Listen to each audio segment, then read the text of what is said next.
불상은 우리에게 꽤 근엄한 이미지를 가지고 있습니다. 그런 불상을 보면 간혹 이런 생각을 해보신 적 있으실 겁니다. 부처님은 왜 눈을 크게 뜨지도 않고 완전히 감지도 않게 반쯤 뜨고 계신 걸까요? 마치 눈매에 졸음이 가득한 것 같은 부처님의 눈은 왜 그런 걸까요? 왜 하필 반쯤 뜨시고 계신 걸까요? 오늘 영상에서는 그 눈매의 숨은 뜻, 그리고 부처님의 눈에 숨겨진 의미와 놀라운 사실을 알아보도록 하겠습니다. 끝까지 보시면 부처님의 깊은 뜻과 가르침을 더 잘 이해하고 깨달으실 수 있을 겁니다. 불상을 보면 대부분의 불상인 눈은 반만 뜨고 계십니다. 이는 그저 조형상의 표현일 뿐일까요? 아닙니다. 불상의 눈을 보면 거의 반만 뜨고 계신데 이것을 반안이라고 합니다. 반의 눈으로는 밖을 보고 그 반의 눈으로는 자기 자신의 내면을 본다는 상징이지요. 눈을 크게 뜨면 밖으로만 눈을 빼앗기기 때문에 외부의 욕망, 혼란, 세속의 소음에 빠지기 쉽습니다. 반대로 눈을 완전히 감으면 자신의 마음을 집중하여 볼 수 있지만 밖을 보지 못하여 사물을 바르게 볼 수 없습니다. 그래서 반쯤 감긴 눈은 이 둘을 동시에 취하는 중도의 길을 걸으시는 부처님을 표현하신 것이지요. 그 눈으로 세상의 소리를 듣고 고통을 보고 동시에 그 소리에 휘둘리지 않으며 그 고통 속에서 중심을 잃지 않으려는 마음의 자리입니다. 즉 반안반개, 안팎 어디에도 집착하지 않는다라는 의미를 담고 있습니다. 혹자는 단순히 그냥 이렇게 만들어지고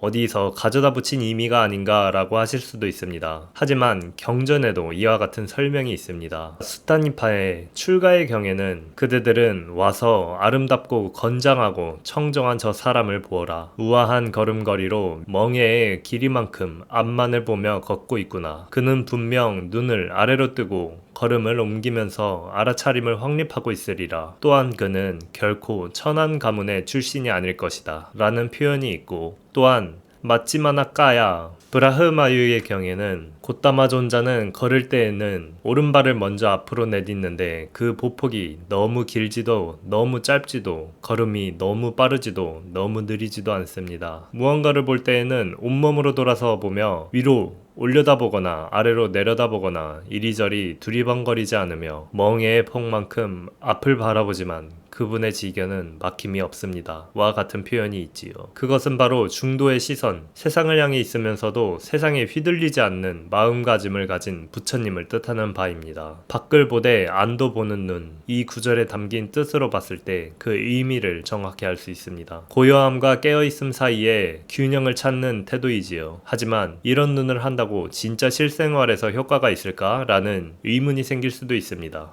우리는 명상을 할 때 종종 눈을 반쯤 감습니다. 그 이유도 여기에 있습니다. 눈을 반쯤 감으면 외부의 자극이 줄어들고 내면으로 향하는 길이 열립니다. 완전히 눈을 감지는 않기에 바깥의 소리도, 동료 수행자의 존재도, 사찰의 공간의 공간도 여전히 느껴집니다.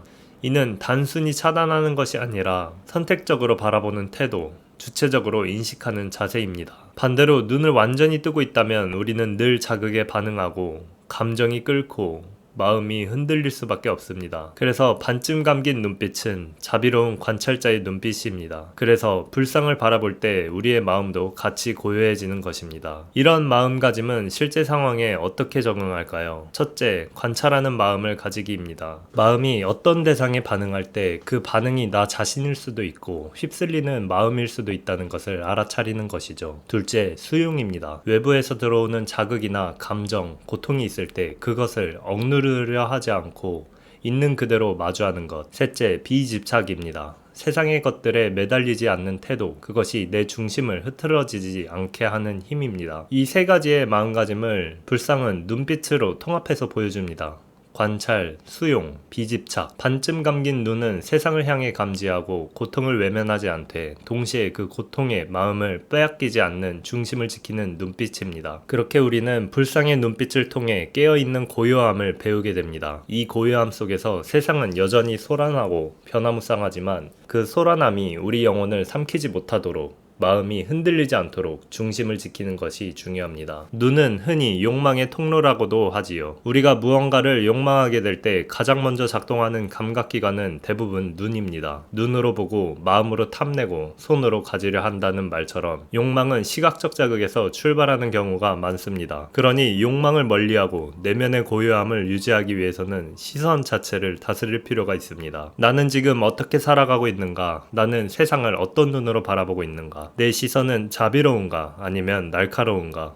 이런 질문들이 불상의 눈빛을 통해 조용히 마음속에 스며듭니다. 그렇기 때문에 절에 가서 불상을 바라보는 것만으로도 많은 사람들이 마음의 안정을 느끼는 것입니다. 그 눈빛은 소리 없이 말합니다. 괜찮아. 그대로 괜찮아. 그러면서도 조용히 말합니다. 하지만 더 깊이 들여다보렴. 너의 진짜 마음을. 이처럼 불상의 눈은 보는 사람의 내면을 비추는 마음의 거울과도 같습니다. 그 눈빛은 결국 우리가 담고자 해야 할 마음의 태도입니다. 깨어있되 흔들리지 말라. 우리가 세상을 살아가며 수많은 선택과 판단 앞에 설 때 마음이 흔들리고 분노하거나 좌절할 때 불상의 눈빛을 떠올려 보는 건 어떨까요? 고요하고 따뜻한 그 시선은 우리가 다시 마음의 중심을 찾을 수 있도록 도와줄 것입니다. 이제 불상을 볼 때 우리는 단지 멋있다, 경건하다는 감상에 머물지 않을 수 있습니다. 그 눈빛이 우리에게 어떤 메시지를 건네고 있는지, 그리고 그 안에서 나 자신은 어떤 모습으로 비춰지고 있는지를 생각해 볼 수 있습니다. 지금 이 순간 당신의 눈은 어디를 향하고 있나요? 당신의 시선은 욕망과 자극, 비교와 평가로 가득한 세상에 휩쓸리고 있지 않나요? 혹은 현실을 피하려 눈을 감고 있지는 않나요? 불상의 눈이 알려주는 길은 언제나 그 중간입니다. 다음에 절에 들르게 된다면 그저 무심히 불상을 스쳐 지나가지 마세요. 잠시 멈춰 그 눈빛을 바라보세요. 그리고 스스로에게 조용히 물어보세요. 지금 내 마음의 눈은 어디를 보고 있는가?